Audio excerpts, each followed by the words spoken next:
Le mari de ma fille pense que je ne suis qu'une vieille bique sénile qui ne comprend rien à rien. Il se faufile toujours en douce dans ma chambre, fouillant dans mes affaires, cherchant quelque chose de valeur.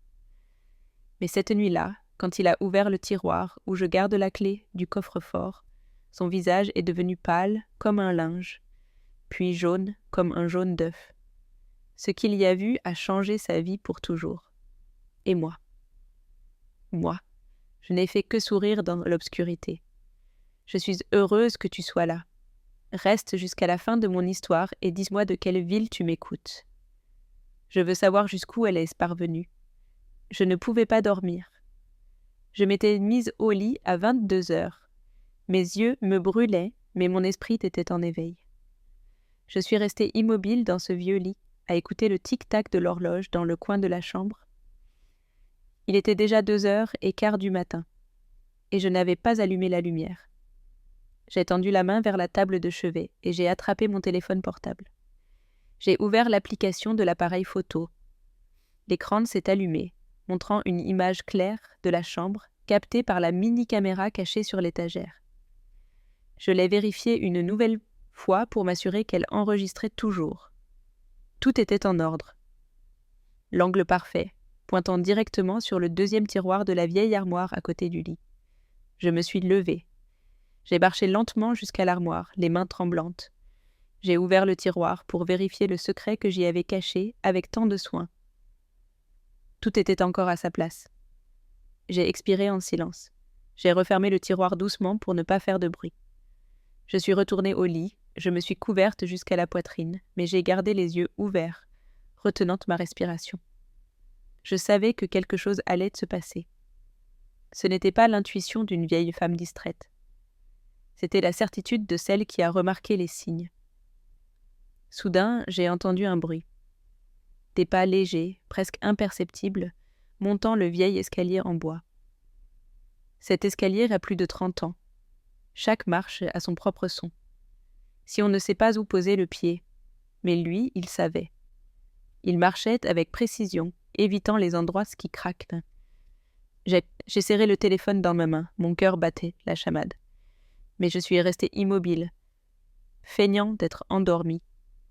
À 2h43 précises, la porte de ma chambre s'est ouverte tout doucement. Une ombre est apparue dans l'entrebâillement. Grand, épaules larges. Inimitable. C'était Frédéric, le mari de Marion, ma fille. Il était resté debout sur le seuil, j'avais les yeux mi-clos, juste assez pour le voir balayer la chambre du regard et s'arrêter sur mon lit. Il a murmuré « Maman ». Maman dort déjà. Sa voix était basse, mais pleine de prudence. Il voulait s'assurer que j'étais profondément endormie. Je n'ai pas bougé. J'ai ralenti ma respiration, faisant semblant de dormir à poings fermés, comme il pensait que je l'étais, après avoir bu le petit verre de cognac qu'il m'avait offert la veille. Le verre dont je savais qu'il contenait quelque chose d'étrange. Frédéric est entré. Chaque pas était furtif, précis comme un chat en chasse. Il connaissait bien le plancher. Il savait quelles lattes craquaient et lesquelles ne le faisaient pas. Je l'observais à travers la fente de mes paupières, le voyant s'approcher de l'armoire. Il s'est agenouillé et, de la main gauche, a tiré lentement le deuxième tiroir. Il savait que j'y gardais mes papiers importants. Il connaissait aussi l'existence de la clé du coffre-fort, celle qu'il cherchait en secret depuis plusieurs jours. Il a plongé la main droite dans le tiroir, fouillant avec soin, mais avec avidité. Et soudain, poum! Une détonation, pas très forte mais suffisante pour faire trembler la chambre. Frédéric a sursauté. Il a reculé, a trébuché contre le lit, manquant de tomber. Il a porté la main à sa poitrine et a commencé à tousser. Il a lâché un juron d'une voix rauque. « Merde! C'était quoi ce bordel ?» J'ai allumé la lumière et je me suis assise sur le lit, feignant d'être effrayée. « Frédéric, qu'est-ce qui s'était passé ?» ai-je demandé d'une voix tremblante, comme si je venais d'être tirée d'un sommeil profond. Il était nerveux. Ses yeux allaient de moi au désordre qui le recouvrait, comme s'il ne savait pas par où commencer. Il a levé la main pour essayer de se débarrasser de tout ça, mais n'a fait qu'empirer les choses. Il ne s'y attendait pas, je le savais.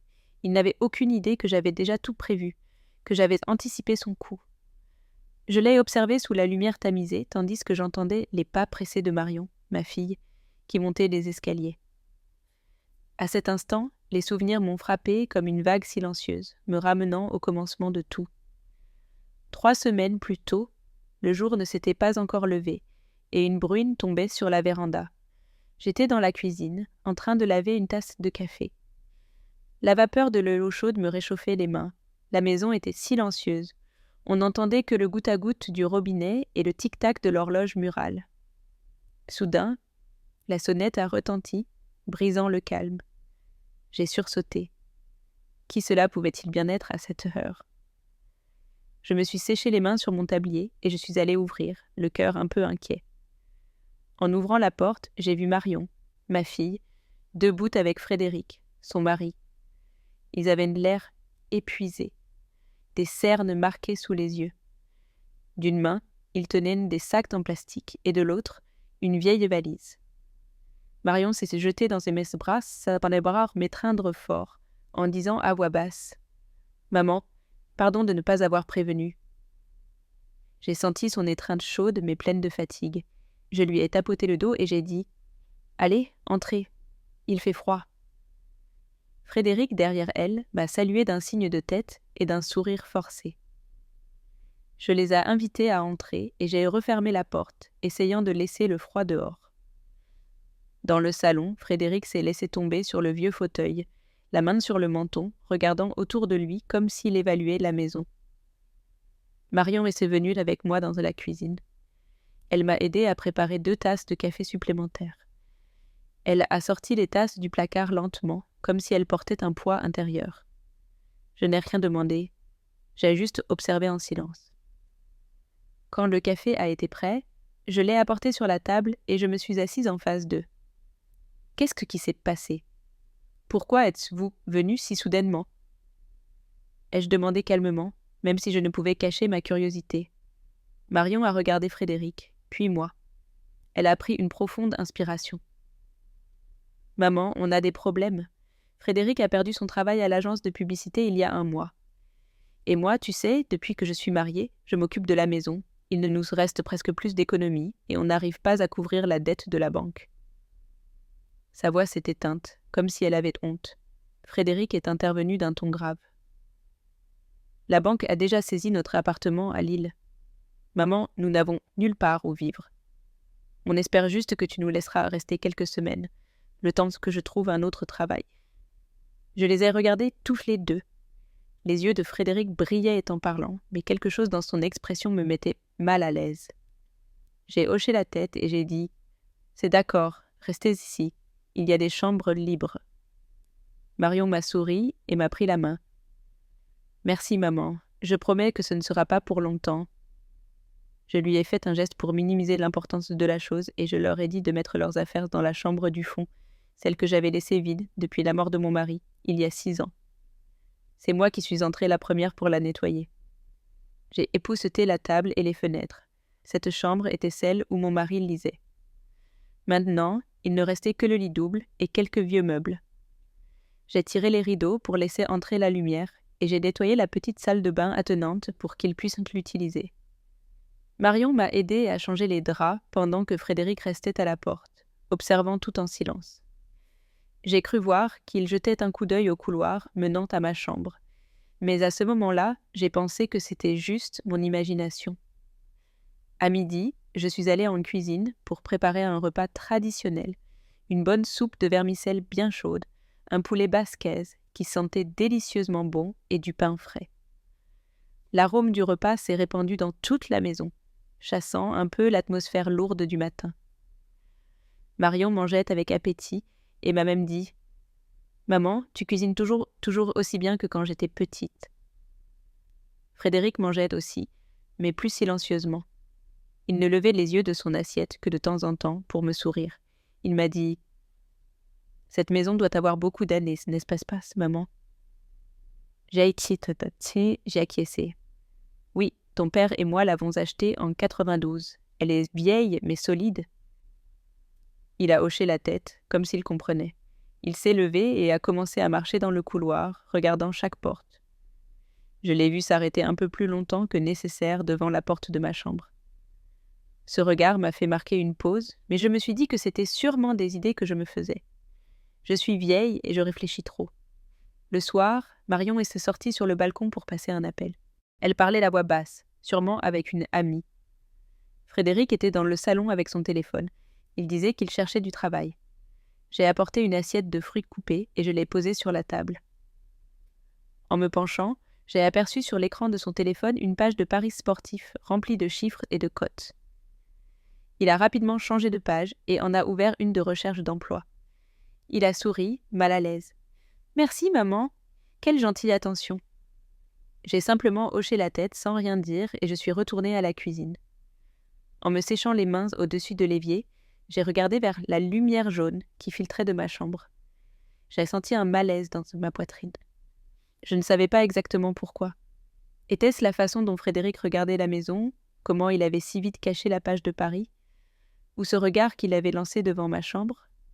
J'avais secoué la tête, me disant que j'exagérais, mais au fond de moi, quelque chose me disait que quelque chose n'allait pas. Cette maison, où mon mari et moi avions construit tant de souvenirs, abritait maintenant quelque chose que je ne savais nommer. Une semaine après l'arrivée de Marion et Frédéric, la maison semblait s'être habituée à leur présence. Je continuais à me lever tôt, à faire le café, à balayer la cour. Ma routine habituelle. Marion m'aidait souvent à nettoyer, et Frédéric était presque toujours dans le salon avec son téléphone, prétendant chercher du travail. De l'extérieur, tout semblait normal, comme une famille ordinaire. Mais en moi, ce sentiment d'inquiétude ne cessait de grandir, surtout après certaines choses que Frédéric avait dites et faites. Ce soir-là, j'ai préparé des crêpes, le plat préféré de Marion depuis son enfance. Nous nous sommes tous assis pour dîner. L'odeur de la pâte et du jambon a rempli la maison.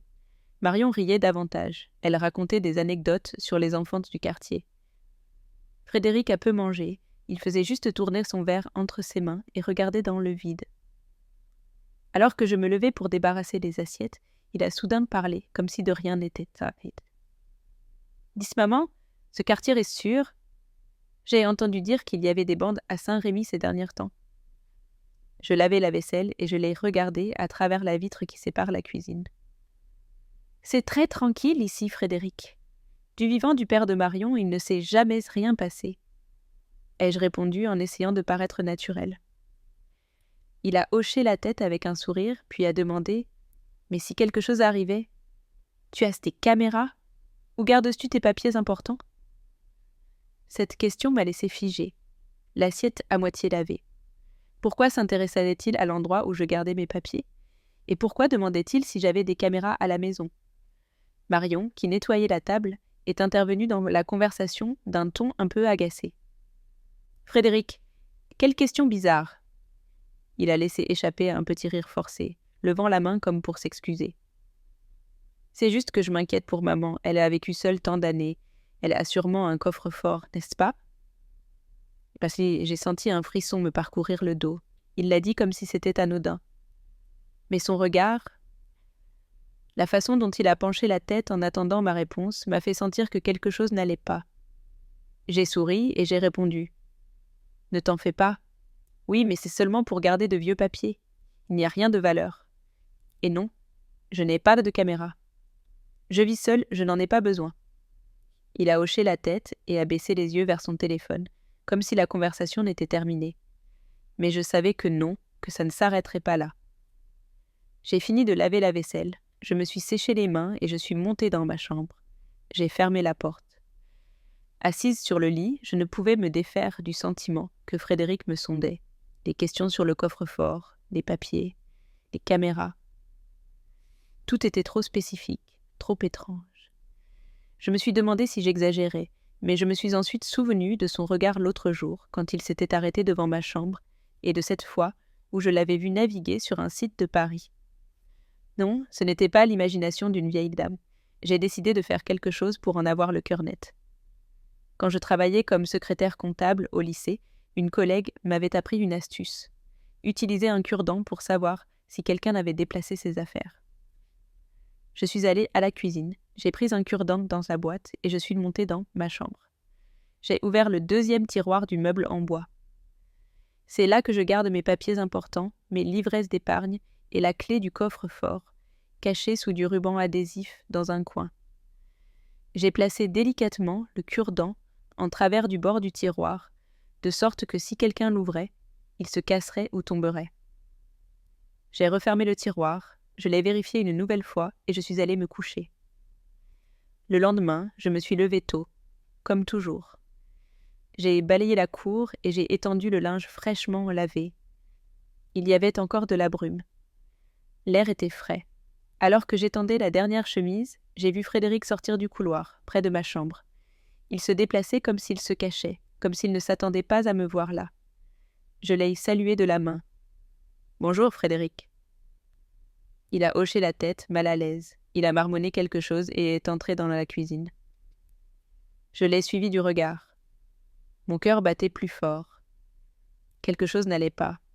Je suis montée dans la chambre, j'ai fermé la porte et je suis allée directement au tiroir. Le cure-dent était cassé. Un morceau gisait par terre. Le tiroir n'était pas à sa place, décalé de 2 centimètres environ. Pas comme je l'avais laissé. Je l'ai ouvert et j'ai tout vérifié. Un dossier était retourné. Un livret d'épargne. Un coin était corné, comme si quelqu'un l'avait feuilleté rapidement. Heureusement, le ruban adhésif qui cachait la clé était toujours en place. Peut-être ne l'avait-il pas vu. J'ai soupiré de soulagement, mais le cœur lourd. Frédéric était entré dans ma chambre. Il cherchait. La clé ou autre chose. J'ai refermé le tiroir. J'ai tout laissé tel quel pour qu'il ne remarque pas que je savais. L'après-midi, quand Marion est rentrée de son travail à la bibliothèque, je lui ai servi un verre d'eau et, avec tout le courage que j'ai pu rassembler, je lui ai dit « Marion, n'as-tu pas remarqué que Frédéric s'intéresse beaucoup à la maison ces derniers temps ?» Elle a haussé les sourcils. « Qu'est-ce que tu veux dire, maman ?» Je lui ai raconté sans détour, mais clairement, que j'avais vu Frédéric sortir de ma chambre ce matin-là, et que le tiroir avait été déplacé. Je n'ai pas mentionné le cure-dent. J'ai seulement parlé de mon inquiétude. Marion est restée figée, le verre tremblant un peu dans sa main, mais elle a ensuite secoué la tête, un peu agacée.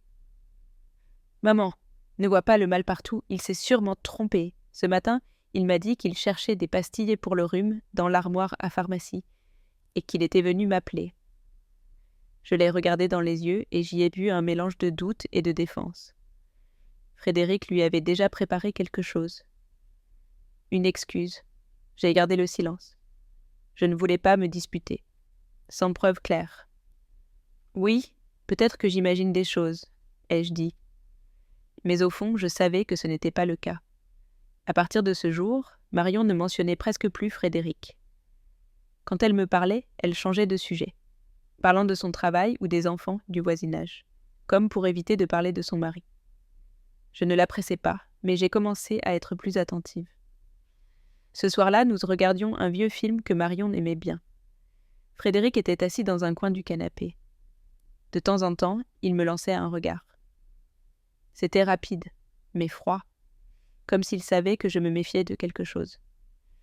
J'avais fait semblant de ne rien remarquer et j'ai continué à plaisanter avec Marion sur le film, mais dans ma tête, je pensais déjà aux mesures que je devais prendre. Je devais protéger cette maison, ma fille, et aussi moi-même. 2 jours après la conversation sur le coffre-fort, je sentais que l'atmosphère à la maison était plus lourde que jamais. J'ai essayé d'agir normalement devant Marion, mais chaque fois que je voyais Frédéric, quelque chose se tordait en moi. Il continuait d'être aimable. Il m'appelait « maman » avec son sourire habituel, mais je ne croyais plus à cette façade. Ce soir-là, après le dîner, j'ai dit que j'étais fatiguée et je suis montée tôt dans ma chambre. Je voulais être seule, pour me calmer et bien réfléchir à ce que je devais faire. Assise sur le lit, j'ai sorti mon nouveau téléphone. La semaine dernière, quand mon ancien s'est cassé, j'ai demandé à Marion de m'acheter un iPhone de milieu de gamme. Je ne comprends pas grand-chose à la technologie et ces applications me déroutent. Je me battais avec l'écran pour essayer d'enregistrer le numéro de Chantal, mon amie, pour l'appeler le lendemain et lui demander conseil. Mais plus j'essayais, plus je me trompais. Vers 22 heures, j'ai ouvert l'application de notes avec l'intention d'écrire un rappel, mais au lieu d'écrire, j'ai appuyé par erreur sur le bouton d'enregistrement. L'écran a affiché « Enregistrement en cours » et je n'ai pas su comment l'arrêter. J'ai soupiré. J'ai pris le téléphone et j'ai décidé de sortir sur la véranda pour chercher Marion afin qu'elle m'aide. J'ai marché lentement pour ne réveiller personne. La maison était dans l'obscurité, seule une lumière tamisée venait du salon. À peine arrivé sur la véranda, j'ai entendu une voix basse venant du jardin. C'était Frédéric. Il parlait au téléphone d'un ton furtif, comme s'il ne voulait pas être entendu. Je me suis arrêtée net, le cœur battant à tout rompre. Je ne sais pas pourquoi, mais quelque chose m'a dit de ne pas l'appeler. Au lieu de cela, je me suis cachée derrière la porte vitrée qui donne sur le jardin. Elle était entr'ouverte, juste assez pour que je puisse tout entendre. « Oui. Je te le jure, la vieille a un coffre-fort. Je sais déjà où elle garde la clé. Papier, argent liquide. C'est sûr, il y a aussi les coordonnées de la banque, » disait Frédéric à voix basse, mais distinctement. Je suis restée glacée, serrant le téléphone si fort que ma main me faisait mal. Il parlait de moi, de mon coffre-fort. Il a continué à parler. Demain, c'est l'occasion parfaite. Marion a une réunion de voisins de 19h à 21h et la vieille est facile à berner. J'ai des somnifères bien puissants. Elle va dormir comme une souche. J'ai senti mon sang se glacer. Des somnifères. Qu'est-ce que c'est qu'il comptait me faire ? Je me suis forcée à rester immobile, même si mes mains tremblaient. Frédéric a laissé échapper un rire qui m'a donné la chair de poule. « Ne t'inquiète pas, je vais tout nettoyer. Je prends tout et je dis à Marion que je dois partir à Veracruz pour le travail. Ensuite, je me tire et qu'elle pleure tout son saoul. Elle ne me retrouvera jamais, même en rêve. » Il a fait une pause, puis a ajouté d'une voix de quelqu'un qui se sent prêt à réussir son coup. « Tu sais quoi ?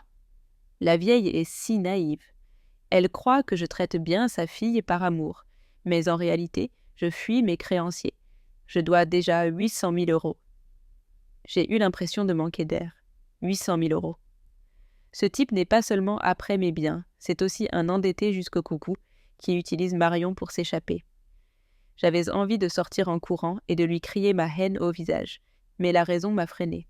Je devais garder mon calme. J'ai reculé. Je suis entrée doucement dans la chambre, juste au moment où il raccrochait le téléphone et rentrait dans la maison. Il ne m'a pas vue. Heureusement, j'ai fermé la porte. Je l'ai verrouillée et je me suis laissée tomber sur le lit, la tête en ébullition. J'ai regardé le téléphone et je suis restée glacée. L'écran était toujours allumé. Il indiquait enregistrement 5:27. J'ai réalisé avec un pincement au cœur que tout ce que Frédéric avait dit avait été enregistré. Avec des mains tremblantes, j'ai tâtonné pour trouver le bouton d'arrêt. L'audio a été sauvegardé dans un dossier qui, avec un peu de chance, était sécurisé. J'ai caché le téléphone sous l'oreiller, n'osant pas le laisser ailleurs. Pour la première fois de ma vie, j'ai eu vraiment peur. Pas peur de la pauvreté ou de la solitude, mais de la tromperie. Frédéric ne voulait pas seulement me prendre ce qui m'appartenait, il prévoyait aussi de laisser Marion avec un tas de mensonges. Je me suis allongée en regardant le plafond. Dehors, le vent faisait bouger les tôles du toit dans un bruit léger. J'ai pensé à Marion, si innocente, croyant que Frédéric l'aimait vraiment. Si je ne faisais rien, ce type ne se contenterait pas de prendre l'argent.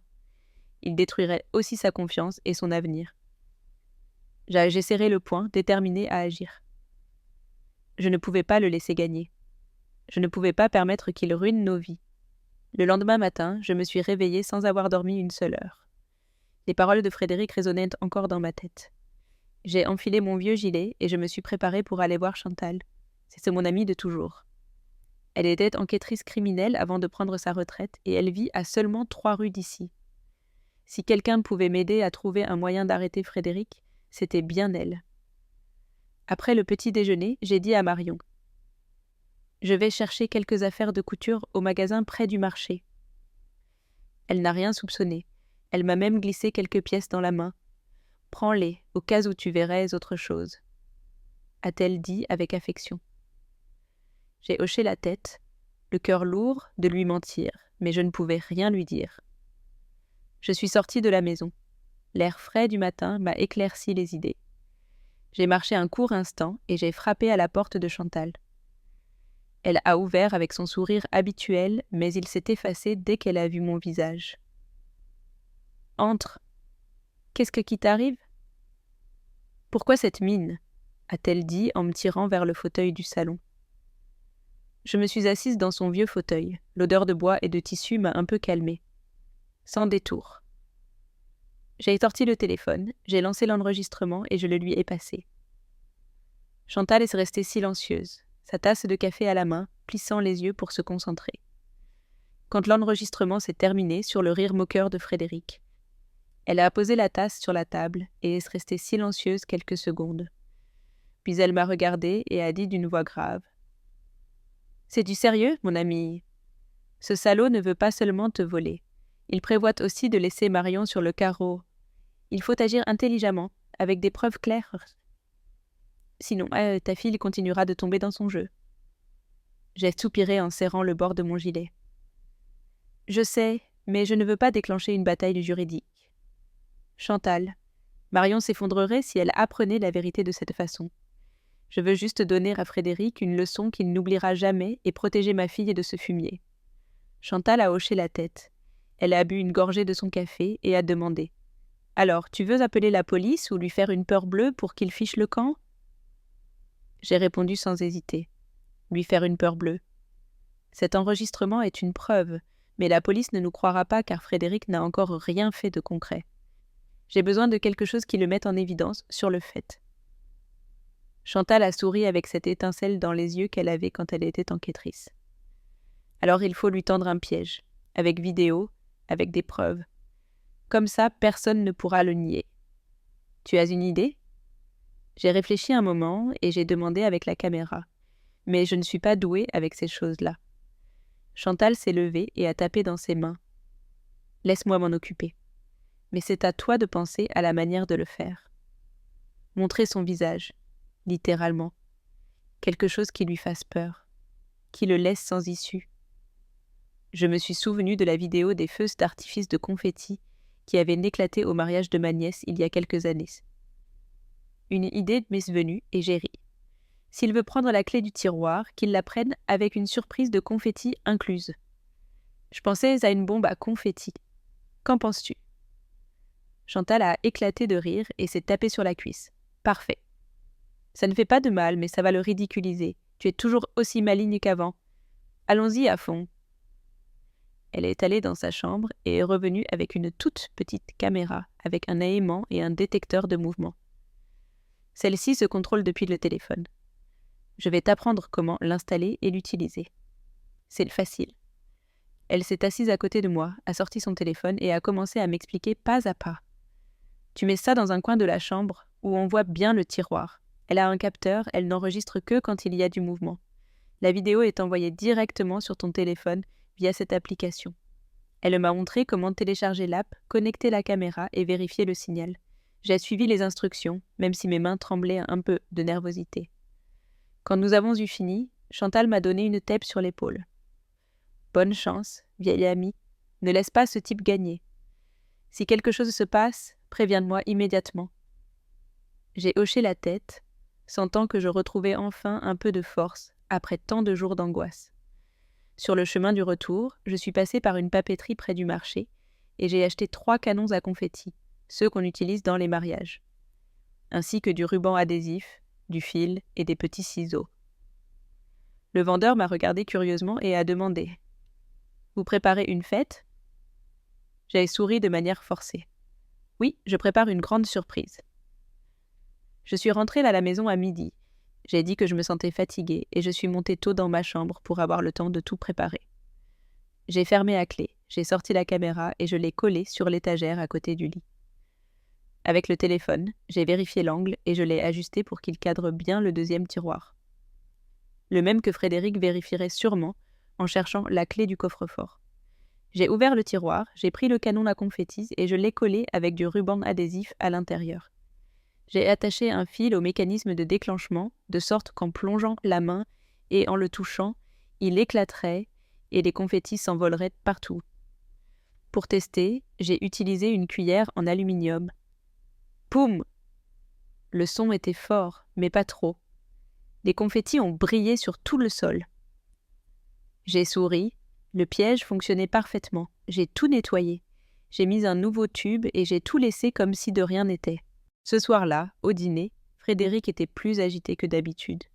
Il regardait sa montre sans arrêt. Il a à peine mangé et a laissé ses couverts sur la table. Je lui ai demandé d'une voix calme : « Pourquoi manges-tu si peu aujourd'hui encore, Frédéric ?» Il a esquivé. « Ah, j'attends un email pour un nouveau travail. Peut-être qu'ils me répondront demain. C'est pour ça que je suis nerveux. » Marion a hoché la tête, le croyant immédiatement. Je n'ai rien dit. J'ai fait semblant de me concentrer sur mon assiette. Intérieurement, je savais que demain soir, quand Marion irait à la réunion de quartier, ce serait le moment clé. Avant d'aller me coucher, j'ai tout vérifié. Le tiroir était fermé, comme toujours. Les draps tirés, les rideaux bien en place. La chambre paraissait tranquille, comme tous les jours. Mais je savais qu'un piège était prêt pour la nuit suivante. Je me suis couchée, le téléphone à côté de l'oreiller. J'ai fermé les yeux, mais je n'ai pas dormi. J'attendais, prête pour le prochain mouvement de Frédéric. Et aussi pour le mien. Ce soir-là, l'atmosphère à la maison semblait plus lourde que jamais, bien que j'ai essayé d'agir normalement. Marion se préparait pour aller à une réunion de voisins. Elle était devant le miroir, dans le salon, ajustant sa veste. « J'y vais, je rentrerai sûrement tard, maman, » dit-elle d'une voix douce, mais pressée. J'ai hoché la tête avec un sourire. « Oui, fais bien attention à toi, ma fille. » Mon regard s'est tourné vers Frédéric, qui était assis dans le fauteuil, se frottant les mains avec un regard inhabituellement brillant. Il a fait un geste à Marion et a dit d'un ton mielleux : « Je reste à la maison avec maman. Ne t'inquiète pas. » Marion a souri, lui a donné un baiser sur la joue et est sortie. Je l'ai regardé partir, le cœur serré, sachant que c'était le moment que Frédéric attendait. La porte principale s'est refermée et la maison est tombée dans le silence. J'ai commencé à débarrasser la table, empilant les assiettes, pour les emmener à la cuisine. Frédéric s'est levé et s'est dirigé vers le meuble à liqueur du salon, où je gardais la meilleure bouteille de cognac que mon défunt mari aimait tant. Il a pris la bouteille, l'a fait tourner dans ses mains, puis s'est tourné vers moi avec un sourire amical. « Vous prenez un verre avec moi, maman ? Juste nous deux, entre adultes. » Sa voix était douce, mais ses yeux brillaient comme s'ils cachaient quelque chose. Il ne m'a pas laissé le temps de répondre. Rapidement, il a pris 2 verres sur l'étagère et a versé du cognac dans les 2. J'étais près de l'évier, le dos tourné, en train de laver des cuillères. Du coin de l'œil, je l'ai vu sortir quelque chose de sa poche. Une pastille blanche qu'il a rapidement mise dans le verre de gauche. Mon cœur a fait un bond, mais j'ai gardé un visage calme, comme si je n'avais rien vu. Il s'est approché et m'a tendu le verre de gauche. « Celui-ci est pour vous. » Dans l'autre main, il tenait son verre, prêt à trinquer. « Santé, maman, » a-t-il dit avec entrain. J'ai pris le verre et avec un sourire. « Pourquoi n'irais-tu pas chercher quelque chose à grignoter ? Comme ça, on accompagnera mieux. » Il a hoché la tête. « J'y vais tout de suite. » Il est allé à la cuisine sans cesser de me regarder du coin de l'œil pour voir si je buvais. J'ai levé le verre, j'ai fait semblant de prendre une gorgée, mais j'ai seulement laissé le cognac emplir ma bouche. Le goût fort m'a brûlé la langue. Ses yeux ont brillé de triomphe avant de disparaître derrière la porte de la cuisine. Rapidement, j'ai pris une serviette, j'ai craché le cognac, je l'ai mis en boule et je l'ai jeté dans la poubelle sous l'évier. Quand Frédéric s'est revenu avec une assiette de toast et un bol de tapenade, j'étais déjà assise avec le verre vide à la main. Il a posé l'assiette sur la table. Il s'est assis en face de moi avec un sourire satisfait. « Alors, que pensez-vous de ce cognac, maman ? Il est bon, n'est-ce pas ?» a-t-il demandé comme si de rien n'était. « Oui, il est très bon, » ai-je répondu en gardant une voix égale. Marion aimait beaucoup ce genre de choses. Quand son père vivait, il en buvait toujours un peu le week-end. J'ai ajouté cela pour prolonger la conversation et observer ses réactions. Frédéric a hoché la tête, a pris une gorgée de son verre. « C'est de la qualité. Comment avez-vous fait pour garder cette bouteille si longtemps ? Vous devez y tenir beaucoup, non ? » Il a incliné la tête, me regardant comme s'il cherchait comment amener la conversation là où il le voulait. « Oui, j'y tiens, mais ça fait longtemps que je n'en bois presque plus, » ai-je dit en posant le verre sur la table, passant le doigt sur le bord pour cacher ma nervosité. « Et toi, comment ça va avec la recherche de travail? Tu as trouvé quelque chose de prometteur ?» ai-je demandé en changeant de sujet pour voir ce qu'il dirait. Frédéric a souri, mais c'était un sourire forcé. « Presque, maman. Il y a une agence de publicité dans le centre qui a dit qu'ils feraient des entretiens cette semaine. Si ça marche, on déménagera bientôt. On ne va pas vous déranger longtemps. » Il parlait sans me regarder, les yeux fixés sur la table, comme s'il cherchait à esquiver la question. J'ai hoché la tête, feignant de le croire. « Tant mieux. J'espère que vous pourrez vous stabiliser bientôt. » Puis j'ai pris un morceau de toast, je l'ai trempé dans la tapenade et j'ai mangé lentement. Frédéric a pris une autre gorgée de cognac, mais maintenant il m'observait plus attentivement, comme s'il voulait voir si j'avais déjà l'air fatigué ou étourdi. « Mangez, maman, ce plat va parfaitement avec le cognac, » dit-il d'une voix douce en poussant l'assiette de toast vers moi. « Je vous ai trouvé fatigué ces derniers temps. C'est sûrement parce que vous vous inquiétez tant pour nous. Reposez-vous davantage. » Oui. Ses paroles semblaient tendres, mais je savais qu'il attendait de voir si le somnifère avait déjà fait l'effet. J'ai souri légèrement. « Oui, je suis vieille maintenant. Je ne peux pas m'inquiéter autant. Allez, continue de manger. Je vais m'allonger un peu. » Je me suis levée et j'ai marché avec une légère maladresse, trébuchant à peine sur la marche. Frédéric s'est levé immédiatement. « Maman, attention !» dit-il d'une voix pleine de fausse préoccupation. Je me suis retournée et je lui ai souri faiblement. « Ce n'est rien, je crois que j'ai un peu trop bu. » Il a hoché la tête avec un regard qui ne cachait pas sa satisfaction. Il pensait que son plan avait fonctionné, que le somnifère m'avait à moitié sonné. Une fois dans ma chambre, j'ai fermé la porte doucement, sans faire de bruit. Je suis allée à la salle de bain, je me suis bien rincé la bouche et j'ai enlevé toute trace de cognac. Je me suis assise sur le lit, j'ai sorti le téléphone et j'ai vérifié le signal de la caméra. L'image montrait parfaitement l'angle depuis la bibliothèque, focalisé sur le deuxième tiroir du meuble, où j'avais placé le piège à confetti. Tout fonctionnait à la perfection. J'ai respiré profondément pour essayer de me calmer, même si mon cœur battait fort, environ 30 minutes plus tard.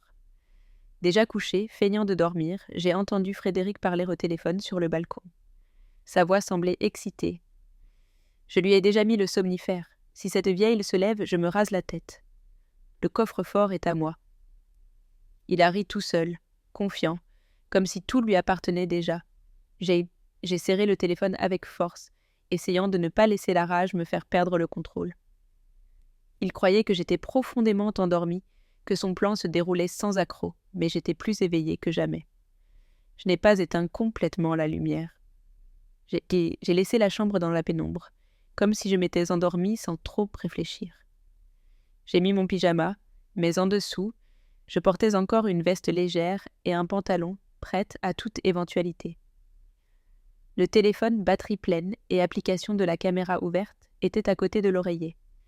Je me suis couchée les yeux à peine ouverts, attentive au moindre son. Il pensait que j'étais tombée dans son piège, mais en réalité, c'était lui qui marchait droit dans le mien. Dans quelques heures, tout serait clair, et Frédéric devrait payer pour chaque mensonge. Je suis restée immobile sur le lit, les yeux mi-clos, attendant le moment où Frédéric entrerait. À 2h43 du matin, il s'est glissé dans la chambre, marchant comme un chat pour ne pas faire craquer le plancher.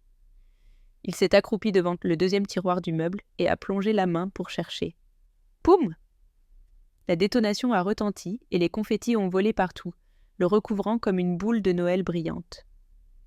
Frédéric a sursauté, a reculé, a trébuché contre le lit, a toussé fort et a commencé à jurer. « Putain de merde! C'est quoi ce bordel ?»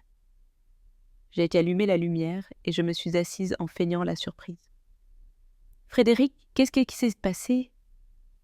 Il s'est resté abasourdi, le regard perdu, me regardant puis les confettis sur ses vêtements et ses cheveux, sans savoir quoi dire. L'explosion a réveillé Marion. J'ai entendu ses pas courir depuis le rez-de-chaussée, sa voix pleine de panique. « Maman, qu'est-ce qui s'est passé? Un voleur est entré? Tu vas bien ?» La porte s'est ouverte brusquement, et Marion était restée paralysée sur le seuil, les cheveux en bataille et le pyjama en désordre. Ses yeux se sont écarquillés en voyant Frédéric au milieu de la chambre, dans un état lamentable, couvert de paillettes sur tout le corps, comme s'il sortait d'une fête chaotique. Marion est entrée en serrant fort le bas de son pyjama, la voix tremblante. « Qu'est-ce que tu fais ici? C'est quoi ça? Qu'est-ce que tu faisais dans la chambre de ma mère au milieu de la nuit ?» Son regard allait de Frédéric à moi, plein de confusion, comme si elle essayait de rassembler les pièces du puzzle pour comprendre ce qui venait de se passer. Frédéric, tout nerveux, essayait de secouer les paillettes de ses vêtements, mais plus il le faisait, plus elles collaient. Brillant sous la lumière jaune, il a bégayé d'une voix brisée. « Chérie, j'ai entendu un bruit bizarre. J'ai cru que quelqu'un était entré. Je suis juste montée pour vérifier si ta mère allait bien. Je ne m'attendais pas à ce que quelque chose explose comme ça. » Il a levé les mains, comme pour prouver son innocence. Mais les paillettes sont tombées partout, le rendant encore plus ridicule. Ça devait être une souricière ou quelque chose comme ça. « N'est-ce pas, belle maman, vous avez mis quelque chose ?» Il s'est tourné vers moi avec des yeux suppliants, cherchant de l'aide. Mais je suis restée assise sur le lit, le regardant avec un mélange de colère et de douleur dans la poitrine. J'avais attendu ce moment si longtemps, et maintenant, il ne faisait que s'enfoncer dans son propre piège. Marion a secoué la tête et son expression est passée de la confusion au soupçon. Elle s'est approchée de Frédéric, le visage rouge de colère, la voix aiguë de rage. Un bruit bizarre. Tu entres dans la chambre de ma mère à 2 heures du matin pour vérifier. Pourquoi ne m'as-tu pas réveillée? Pourquoi n'as-tu pas allumé la lumière principale et toutes tes paillettes? C'est quoi? Elle l'a pointé du doigt, la main tremblante et les yeux pleins de larmes. Parle, Frédéric. Assez d'excuses. Je te trouve bizarre ces derniers jours. Je pensais que c'était à cause du travail. Pour l'avenir qu'on prévoyait? Mais c'est maintenant quoi? Qu'est-ce que tu faisais dans la chambre de ma mère? Frédéric a reculé d'un pas, pâle, la sueur coulante sur son front. Calme-toi, Marion. Je te jure que je m'inquiétais juste pour ta mère. Cette maison est vieille. Et oui, il y avait un voleur. J'ai entendu des bruits et je suis venue voir. Le tiroir a explosé tout seul. J'ai eu peur aussi. Sûrement. Ta mère a posé un piège anti-cambriolage. N'est-ce pas, c'est sa belle maman? Il m'a de nouveau regardé, la voix tremblante, essayant de m'entraîner dans son mensonge pour se sauver. J'ai vu le désespoir dans ses yeux, comment il déglutissait et serrait les poings comme pour s'accrocher à son dernier espoir. Mais j'ai seulement secoué la tête en silence. J'avais mal pour Marion, ma fille, qui l'avait aimée aveuglément, qui avait tout donné pour ce mariage. Marion était restée immobile. Ses yeux hésitaient comme si elle voulait croire Frédéric. Mais le bon sens l'en empêchait. Elle s'est tournée vers moi, la voix basse, presque suppliante. « Maman, dis quelque chose. Oui, tu as posé un piège. Tu sais ce qui se passe, n'est-ce pas ?» J'ai soupiré, j'ai sorti le téléphone de sous l'oreiller et j'ai ouvert l'application de l'enregistreur. « Écoute ça, Marion, » lui ai-je dit, d'une voix sereine, mais pleine de douleur. J'ai lancé l'enregistrement de la nuit précédente. La voix de Frédéric a retenti, forte et claire. « Oui, je te le jure, la vieille a un coffre-fort. Je sais déjà où elle garde la clé. Demain, c'est le moment parfait. J'ai des somnifères bien puissants. Elle va tomber comme une pierre. Je prends tout et je me tire. Elle est si naïve. Elle croit que je l'aime juste parce que je suis avec sa fille. Je dois déjà 800 000 €. La chambre est tombée dans le silence. Marion est restée paralysée, la main sur la bouche, les yeux grands ouverts d'horreur. Elle était pâle, comme si tout son sang s'était retiré de son corps. Les larmes coulaient sur ses joues, mais elle ne clignait pas des yeux. Elle fixait seulement Frédéric. « Quoi? Qu'est-ce que tu dis ?» Sa voix s'est brisée, tremblante de douleur. « Tu voulais tout prendre à ma mère. Tu lui as mis des somnifères? Tu es criblé de dettes? Tu m'as menti depuis le début. Tout ça, c'était pour payer tes paris. » Elle a fait un pas vers lui, la voix de plus en plus forte. « J'ai eu confiance en toi. Je t'ai défendu face à ma mère. Je lui ai dit qu'elle te jugeait mal. Et toi, tu es un salaud. » Ses larmes coulaient sans arrêt, et son regard espacé du choc à une fureur totale, comme si un feu longtemps contenu s'était allumé.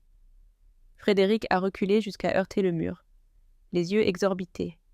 « Non, ce n'est pas ça, c'était une blague d'un ami. Je ne pensais pas faire ça. » Il a levé la main pour essayer de toucher Marion, mais elle l'a repoussé d'un geste sec. « Une blague? Tu me prends pour une idiote? Tu es allé dans la chambre de ma mère pour les clés, n'est-ce pas? Tu as utilisé ma mère et moi pour cacher tes dettes? »« Dégage maintenant !» a crié Marion en pointant le doigt vers la porte. La voix tremblante, mais ferme. « Fais tes valises. Demain matin, je ne veux plus te voir ici. Si tu ne pars pas, j'appelle la police.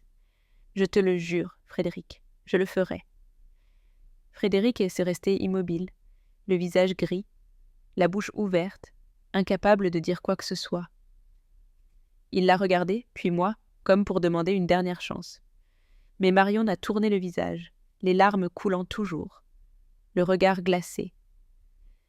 Il est sorti en titubant de la chambre, les paillettes encore collées à sa chemise, l'air plus pathétique que jamais. Ses pas lourds ont résonné dans l'escalier, s'éloignant de plus en plus. Je me suis levée et j'ai serré Marion dans mes bras. Son corps se tremblait, mais elle ne pleurait pas fort. Elle s'est juste appuyée sur mon épaule et a murmuré « Maman, pardon, je ne savais pas. » Je lui ai caressé doucement les cheveux. « Je suis désolée aussi de ne pas te l'avoir dit avant, mais je te promets que désormais, je ne laisserai plus personne te faire de mal. » Je l'ai fait asseoir sur le lit sans lui lâcher la main. La vérité était sur la table, et Frédéric avait perdu. Mais je savais que le chemin qui attendait Marion ne serait pas facile. J'espérais seulement qu'après cette nuit, elle en sortirait plus forte, et qu'ensemble, nous pourrions traverser cette tempête. Après que Frédéric soit sorti en titubant de la chambre, il a descendu les escaliers, en marmonnant des jurons, mais sans élever la voix. Peut-être par peur que les voisins l'entendent. Marion est restée à la porte, les larmes encore sur les joues, mais avec un regard plus ferme, plus aussi choqué que lorsqu'elle avait entendu l'audio.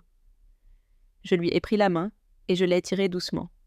« Descends avec moi à la cuisine, ma fille. » Marion a hoché la tête et m'a suivie, marchant comme un automate. Dans la cuisine, je lui ai servi un verre d'eau fraîche et je le lui ai mis dans les mains. Elle s'est assise sur la chaise, serrant le verre avec force, le regard fixé sur la table, pas encore complètement remise. Je me suis assise en face d'elle et je lui ai parlé calmement. « Laisse tout entre mes mains. Tout va s'arranger. » Marion a levé les yeux, un mélange de douleur et de colère dans le regard. « Maman, je n'arrive pas à y croire. Il m'a trompée tout ce temps et je ne m'en suis même pas rendu compte. » Sa voix tremblait, mais elle a serré le verre plus fort et son regard est devenu froid. « Je ne le laisserai plus jamais revenir. » J'ai hoché la tête sans dire grand-chose. Je lui ai juste posé la main sur l'épaule et je lui ai donné quelques tapotements. Je savais que Marion avait besoin de temps pour digérer tout ça et j'allais être là, comme toujours. Environ 30 minutes plus tard, on a entendu des pas lourds depuis le salon. Frédéric est apparu à la porte de la cuisine avec 2 gros sacs, les vêtements se dépassant tellement ils étaient mal rangés. Il avait encore des paillettes dans les cheveux et sur sa chemise, brillant sous la lumière de la cuisine, comme un rappel de son humiliation. Il était resté là, le visage rouge, les yeux pleins de rage, mais aussi avec un peu de peur. Il s'est raclé la gorge, essayant de retrouver un peu d'assurance. « Je vais appeler mon avocat. Il est certain qu'une partie des biens de cette maison nous appartient aussi. J'ai des droits.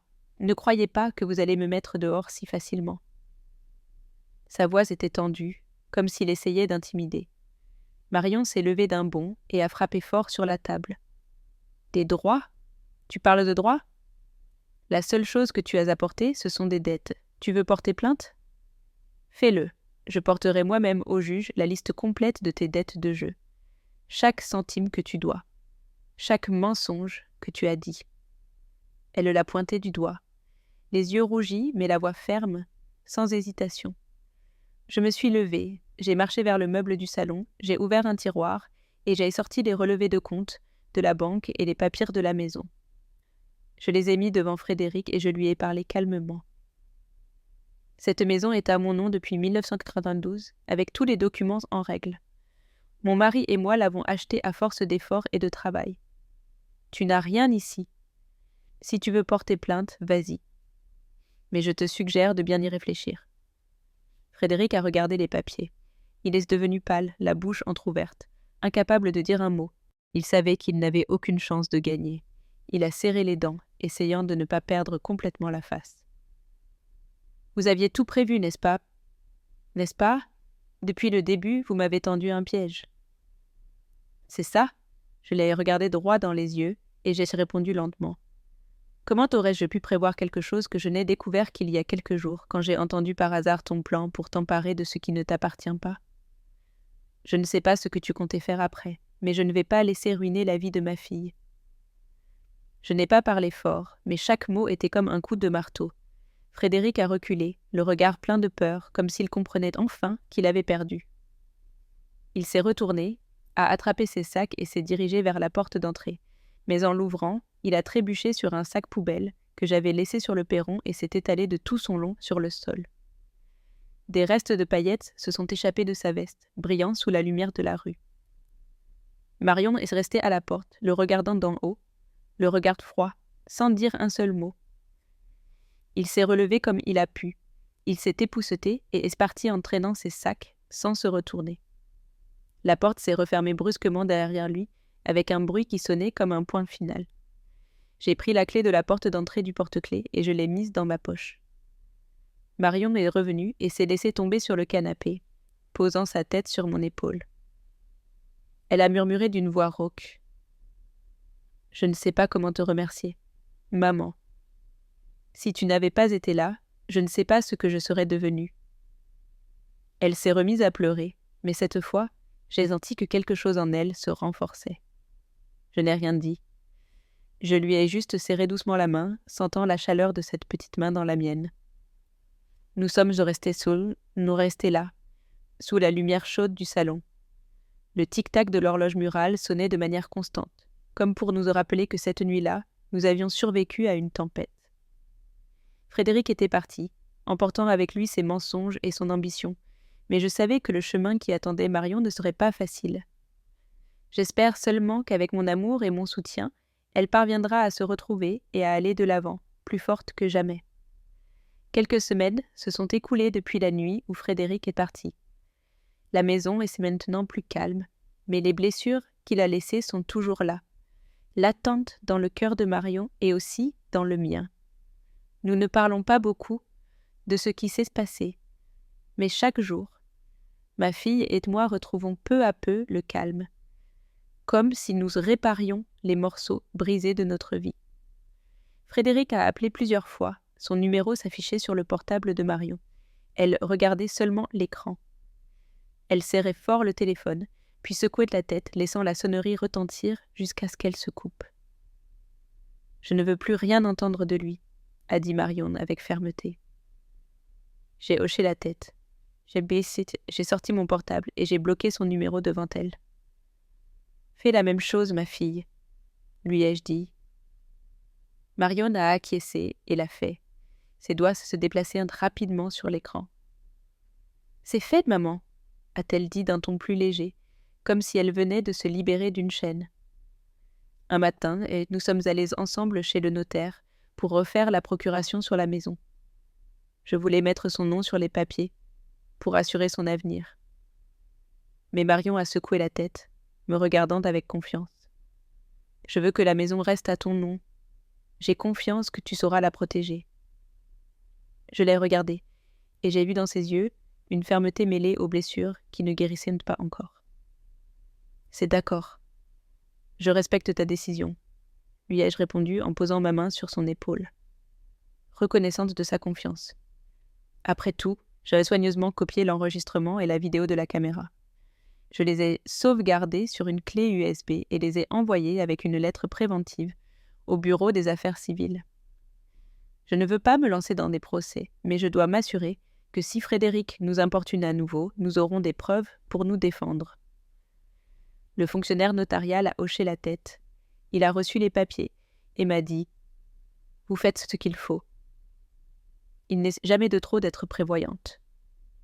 J'ai souri, je l'ai remercié et nous sommes sortis avec Marion, nous sentant un peu plus soulagés. Marion ne voulait plus dormir dans son ancienne chambre, celle qu'elle avait partagée avec son mari.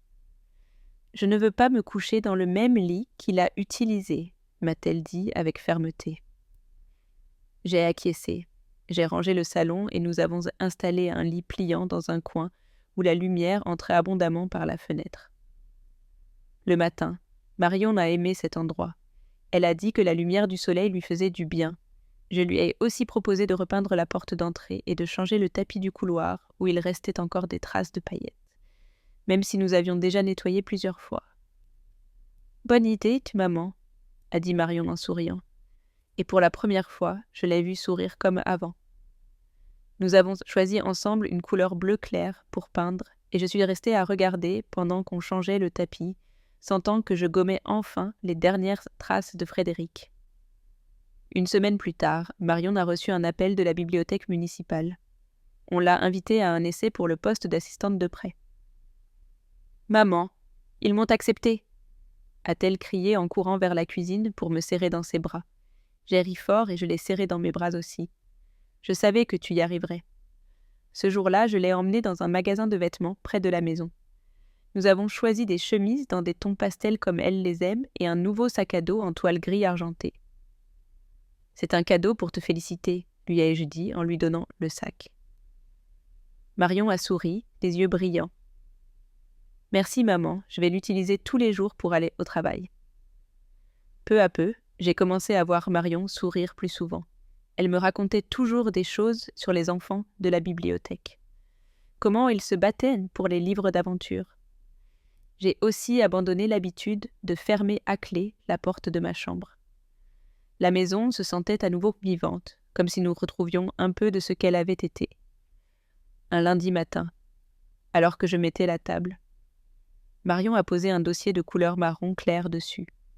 J'ai jeté un coup d'œil et j'ai vu qu'il était écrit « Tribunal civil, demande de divorce ».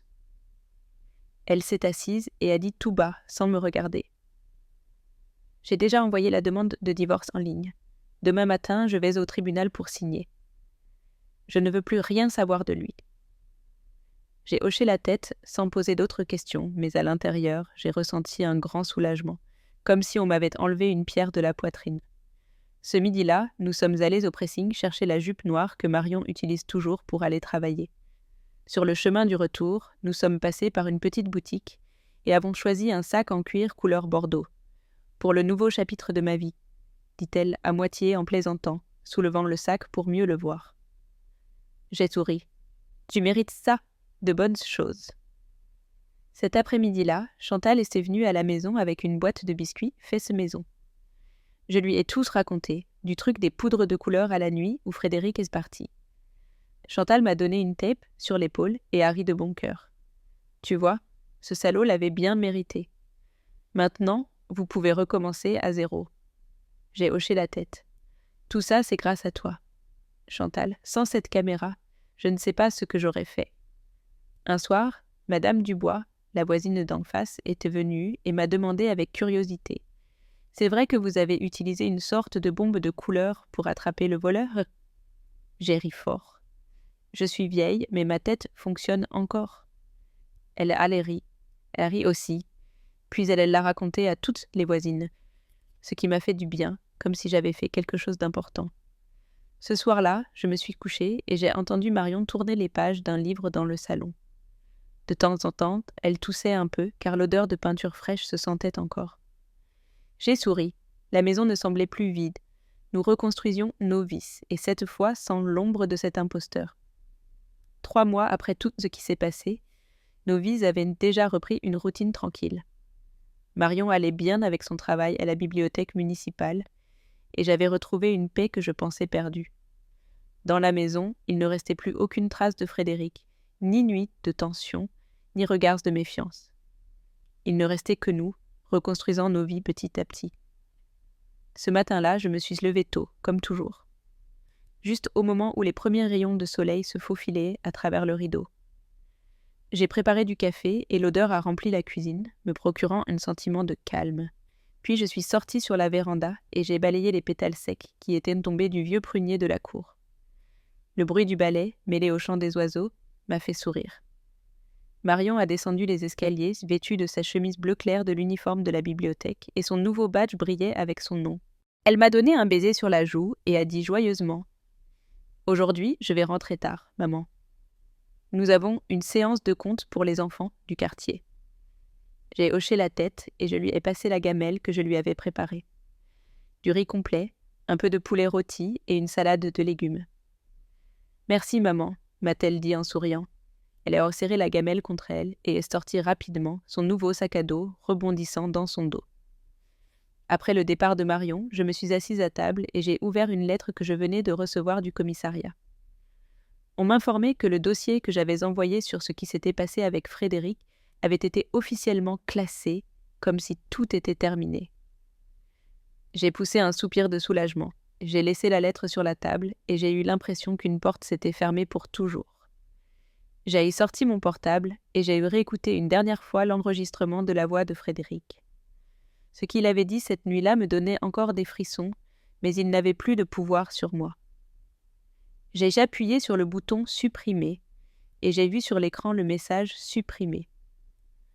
Une partie de moi s'est sentie libérée, comme si je m'étais débarrassée de quelque chose de vieux qui ne servait plus. L'après-midi, j'ai enfilé un pull léger et j'ai marché jusqu'au café du coin où j'avais l'habitude de retrouver Madame Gloria et le groupe d'amis du club de tricot. L'endroit était petit, avec une odeur de café fraîchement moulu et de pain chaud. Je m'y sentais toujours accueillie. Madame Gloria était déjà là, avec Madame Alma et Monsieur Georges, chacun avec sa pelote de laine et ses aiguilles. « Oh, la dame des pièges à paillettes, c'est ça ?»« Ah, à paillettes » a plaisanté Madame Élodie, avec des yeux pétillants. J'ai ri fort et je me suis assise. « Des pièges ? Je suis juste une petite vieille qui veut protéger sa maison. » Madame Alma est intervenue avec enthousiasme. « Vous devriez ouvrir une entreprise de pièges intelligents. On dit que vous avez même filmé avec une caméra cachée. C'est du travail d'experte. » Tout le monde a éclaté de rire et j'ai ri aussi. C'était un moment de joie que je n'avais pas ressenti depuis longtemps. Si j'en ouvre une, vous m'aidez à trouver un nom, d'accord ? Qu'est-ce qui vous semble bien ? Ai-je demandé en buvant une gorgée de café. Madame Élodie a applaudi. Appelez-la le piège de mamie. Ça sonne bien et c'est direct. Monsieur Georges a secoué la tête. Non, il faut que ce soit paillettes d'alarme, élégant et effrayant. Madame Alma a ajouté « Et si c'était piège brillant ? Comme ça, les voleurs n'oublient pas. » Nous mourions de rire en lançant des idées. En parlant de tout, du prix des laines au potin du quartier. L'après-midi a filé. J'ai perdu la notion du temps et j'ai ressenti une paix que je n'avais pas connue depuis longtemps. En rentrant à la maison, j'ai vu un mot sur la table, avec l'écriture de Marion. « Maman, n'oublie pas de dîner. Je t'ai laissé à manger dans le micro-ondes. » J'ai ouvert le micro-ondes et il y avait une assiette de riz sauté aux œufs et aux légumes, et à côté, un verre de jus d'orange. J'ai souri. J'ai ressenti une chaleur dans ma poitrine. J'ai allumé la lampe jaune. Je me suis assise pour dîner, tandis que le vent doux passait à travers les fentes de la fenêtre. La maison était maintenant calme, sans présence étrange, sans nuit de peur. Je me suis levée, j'ai lavé la vaisselle et je suis sortie sur la véranda où j'ai vu la lune se lever derrière le prunier. J'ai murmuré tout bas pour moi-même. Je suis une vieille maman, mais à partir de maintenant, personne ne croira que je suis une vieille bique. Je suis rentrée, j'ai éteint la lumière de la véranda et j'ai senti la tranquillité s'installer en moi. Ma fille et moi avions surmonté l'épreuve, et je sais que nous continuerons d'être fortes ensemble dans les jours ensoleillés à venir. Après tout ce qui s'est passé, la plus grande leçon que j'ai apprise est qu'il ne faut jamais être naïf, ni faire confiance à n'importe qui, surtout à ceux qui s'approchent avec un visage d'ange, mais cachent de mauvaises intentions. J'ai eu mal. Je me suis sentie dévastée de voir ma fille trompée, mais c'est cette trahison qui m'a appris à être forte, à utiliser ma tête et les preuves pour protéger ma famille, parce que personne d'autre ne le fera pour vous.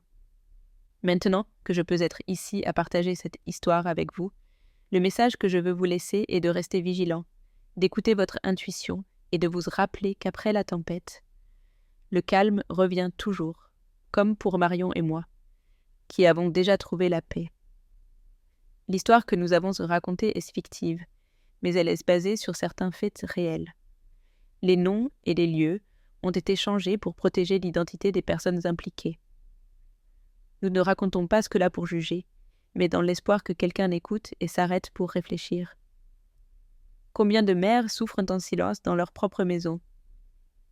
Je suis vraiment curieuse. Si vous étiez à ma place, que feriez-vous? Choisiriez-vous de vous taire pour maintenir la paix, ou oseriez-vous tout affronter pour retrouver votre voie?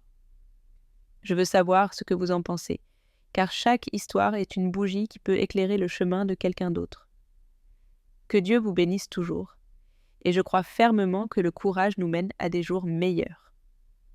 En attendant, sur l'écran final, je vous laisse 2 des histoires les plus appréciées de la chaîne. Je vous assure qu'elles vous surprendront. Merci d'être resté jusqu'ici.